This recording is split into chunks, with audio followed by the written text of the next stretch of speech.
Hello and welcome to part 2 of Matt's favorite book review thing. I gotta work on the title. Book 2 on the list is The Slave Dancer by Paula Fox.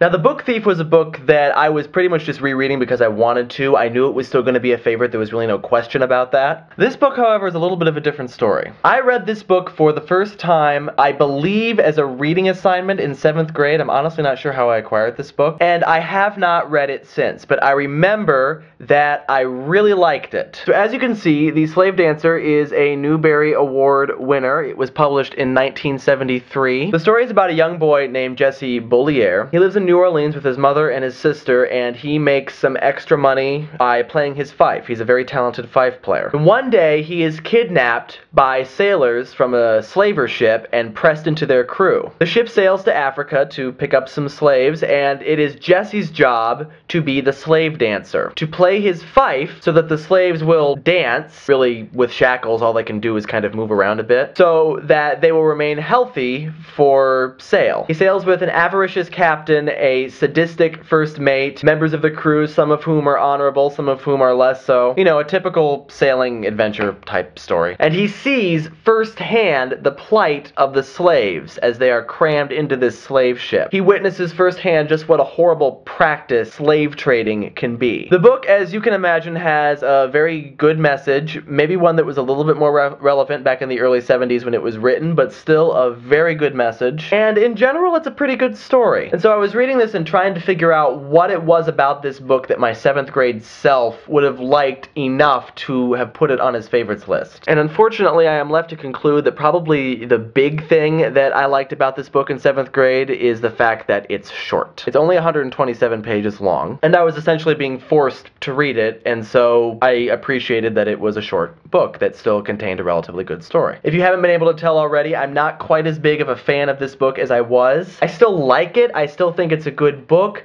My major problem is this. Maybe this is just me, but does it feel to anybody else as though books that win the Newbery Award all kind of start to sound alike? And maybe it's just the stigma of having to read so many of these books in elementary and middle school, or maybe it's the fact that the Newbery Awards books that are written in a particular way. But I don't know. This book was most definitely written for children. That much is obvious. And I think the main thing that I don't really like about this book is essentially the same thing that I liked about it in 7th grade. It's too short. The story that is written in this book is much bigger than 127 pages. First of all, Jesse makes a journey to Africa and back, a journey which lasts months and months and months, and in reading this book, I only got the feeling that it lasted for a few days. Paula Fox seems to have written it with the mindset of, okay, this is for children, so I've got to keep it short. And yes, Cassie, I stole that from you, but it applies to this book every bit as much as the book you read. The plot and the characters in this book really are not very well developed. They have a lot of potential, but they just are not very well developed because they were sacrificed in favor of the book being only 127 pages long. The book still drives the point home. It still carries the message loud and clear, but as an adult, reading it again, I didn't like it as much. It felt like I was eating a sandwich with only the bread. So there you have it. Slave Dancer, still a good book, but not on my favorites list anymore.